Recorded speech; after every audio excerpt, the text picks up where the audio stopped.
تو میں نے آیت جو پڑھی تھی شیطان تمہارا کھلا دشمن اللہ فرماتا ہے. اپنا رزق کو پاک رکھو. ماہ رمضان نیکیاں کمانے کا ہے، رزق کمانے کا نہیں ہے. رزق ہمارے سے ضرور دوڑ کے آتا ہے. ہمیں ماہ رمضان میں بڑھ چڑھ کر رزق کو عزت دینی چاہیے. رزق کو بھی عزت دے. میاں صاحب کہتے ہیں ووٹ کو عزت دے، میں کہوں گا رزق کو عزت دے. یہ جو رزق ہے نا اللہ کی طرف سے، یہ رزق آپ کے پاس چل کے آتا ہے. اب آپ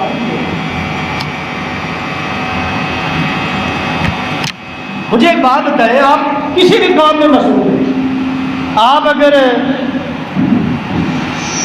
دکاندار ہیں تو آپ کے پاس جو گاہک آتا ہے وہ آپ کا کمال ہے. آپ اگر ڈاکٹر ہیں، جو مریض آپ کے پاس چیک اپ کے لیے آتا ہے وہ آپ کا کمال ہے. آپ اگر وکیل ہیں، جو کلائنٹس آپ کے آتے ہیں وہ آپ کا کمال ہے. آپ جس بھی شعبے میں آپ ٹیوشن پڑھا رہے ہیں، جو اسٹوڈنٹ آپ کو ملتے ہیں، آپ ٹھیکیدار ہیں، جو ٹھیکیداری آپ کو ملتی ہے، آپ کوئی بھی کام کرتے ہیں جو آپ کو گاہک ملتے ہیں، وہ کون بیچتا ہے؟ وہ گاہک آپ کا رزق بنا کے کون بیچتا ہے؟ یہ وہ رزق ہے جو اللہ آپ کی طرف بھیجتا ہے. بلکہ میں آپ کو مثال دیتا ہوں سمجھانے کے لیے. مثال سنیں، اور اس سے بڑی مثال اور پھر کوئی نہیں ہے. یہ مثال ہے حضرت سلیمان علیہ السلام. سلیمان علیہ السلام سے بڑا بادشاہ کون گزرا ہے؟ پوری دنیا میں بادشاہ کی، اگر تقویٰ کا عالم بھی دیکھیں، پوری دنیا کا بادشاہ ہے حضرت سلیمان علیہ السلام. پوری دنیا کے بادشاہ ہیں، لیکن اپنی بادشاہت کی وجہ سے قومی خزانے سے 1 روپیہ بھی نہیں اٹھاتے. حضرت سلیمان علیہ السلام کا کاروبار کیا تھا؟ ٹوپیاں بناتے تھے، ٹوپیاں بیچتے تھے. غلام رکھے ہوئے تھے، غلام بیچتے تھے. بازار میں ان ٹوپیوں سے جو انکم ہوتی تھی بیچ کر، اس سے آپ گزر و بسر کرتے. پوری دنیا میں جو بادشاہ گزرے ان میں ایک حضرت سلیمان علیہ السلام بھی ہے. تو حضرت سلیمان علیہ السلام کا معاملہ آپ کے سامنے میں عرض کروں گی. سلیمان علیہ السلام نے ایک مرتبہ آپ کے یہ خیال آیا کہ اللہ نے مجھے پوری دنیا کی بادشاہت دے دی ہے، میں پوری دنیا کا بادشاہ ہونے کے باوجود میں اللہ کی دی ہوئی بادشاہت سے فائدہ نہیں اٹھاتا ذاتی طور پر. یعنی 1 دینار و درہم بھی نہیں اٹھاتا، 1 سکہ بھی نہیں اٹھاتا، اور اپنی حلال کی کمائی، اپنی محنت مزدوری، ٹوپیاں بیچ کر گزارا کرتا ہوں. یہ خیال حضرت سلیمان علیہ السلام کو آیا. اللہ کے نبی ہیں، اور یاد رکھیں اللہ کے جو نبی ہوتے ہیں ان کا ہر قوم اللہ کے عشق میں ہوتا ہے. اگرچہ اللہ کو یہ پسند ہوتا ہے کہ اس سے بہتر کوئی اور بات ہوتی ہے. یہاں بھی اللہ کو ان کی یہ بات کم پسند تھی، اللہ کو دوسری بات زیادہ پسند تھی. یعنی اس کی مثال آپ یہ بھی لے لیں، یونس علیہ السلام مچھلی کے پیٹ میں آئے. یہاں پر بات بدبخت یوں لکھ لیتے ہیں کہ اللہ کی نافرمانی کی. اللہ کی نافرمانی نہیں کی، بلکہ بعض لوگ تو آقا علیہ السلام کے بارے میں جو قرآن کہتا ہے وَوَجَدَكَ ضَالًّا فَهَدَىٰ، قرآن کہتا ہے وَوَجَدَكَ ضَالًّا فَهَدَىٰ. اور ترجمہ کیا کرتے ہیں؟ ہم نے آپ کو گمراہ پایا تو ہدایت دی. نعوذ باللہ، استغفر اللہ.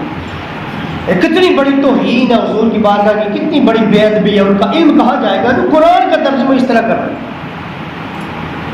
اور تاجدار بریلوی نے اس کا ترجمہ کیا ہے ہم نے آپ کو اپنی محبت میں بارافتہ پایا. اور یہی وجہ سلیمان علیہ السلام کی، یہی وجہ یونس علیہ السلام کی بھی ہے. یہ غلطیاں نہیں ہیں. مجھے بتائیں آقا علیہ السلام جب اللہ کی محبت میں، اللہ کے عشق میں بیٹھے ہوئے تھے،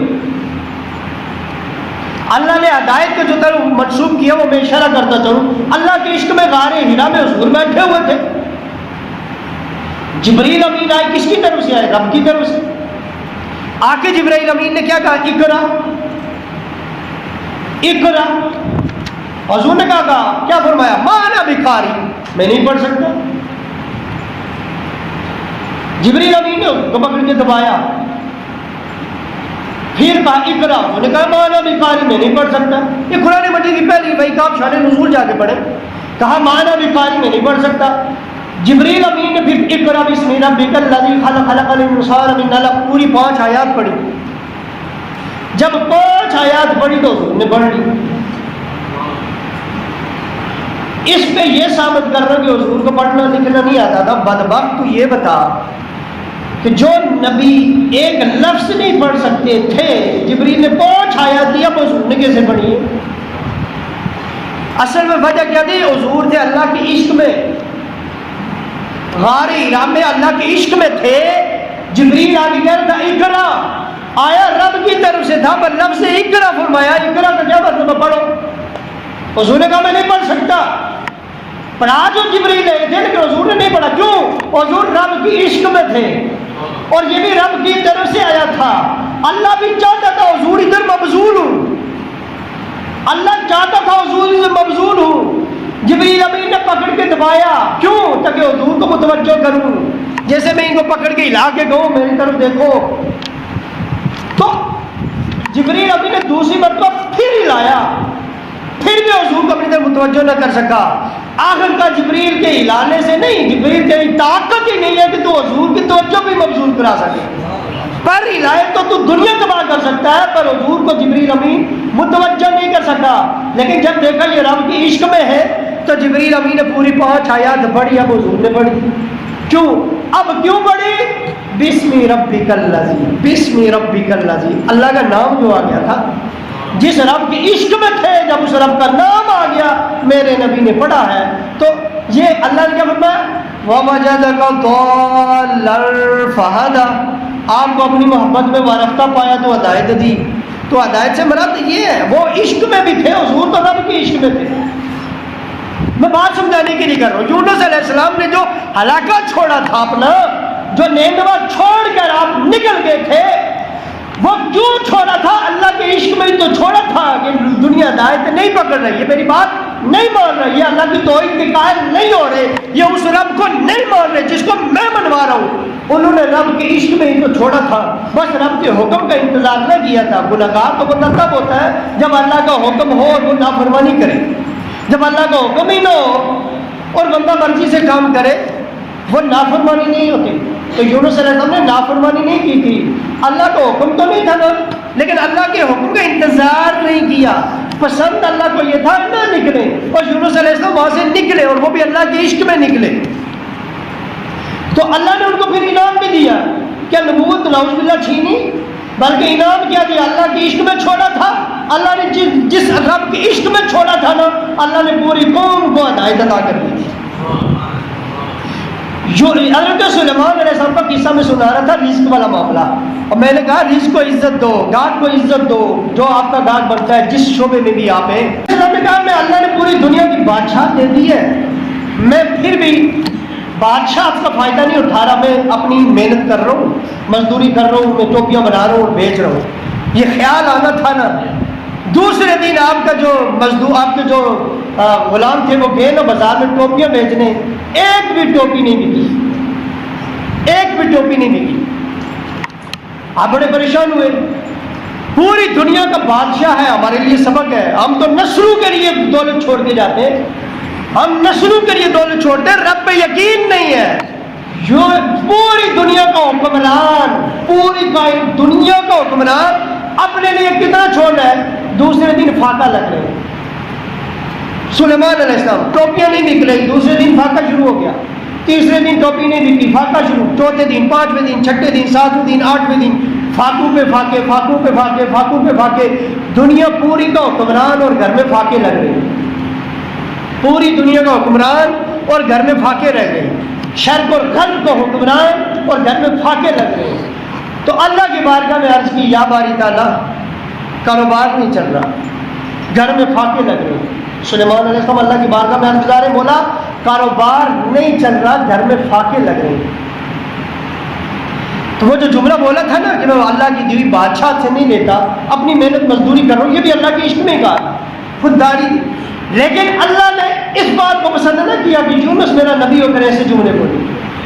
تو اللہ نے کہا جب 8ویں دن دعا کی نا رب کی بارگاہ میں، اللہ نے کہا یونس ایو سلیمان، حضرت سلیمان علیہ السلام اللہ کے نبی تھے اور نبیوں سے اللہ کا کلام ہوتا ہے. کہا سلیمان یہ جو پیچھے تمہارے دن اچھے گزرے ہیں، تمہارا کاروبار چلتا تھا، وہ کون چلاتا تھا؟ وہ گاہک تمہیں کون بیچتا تھا؟ وہ کون سے گاہک تھے؟ کس کی طرف سے آتے تھے تمہاری طرف؟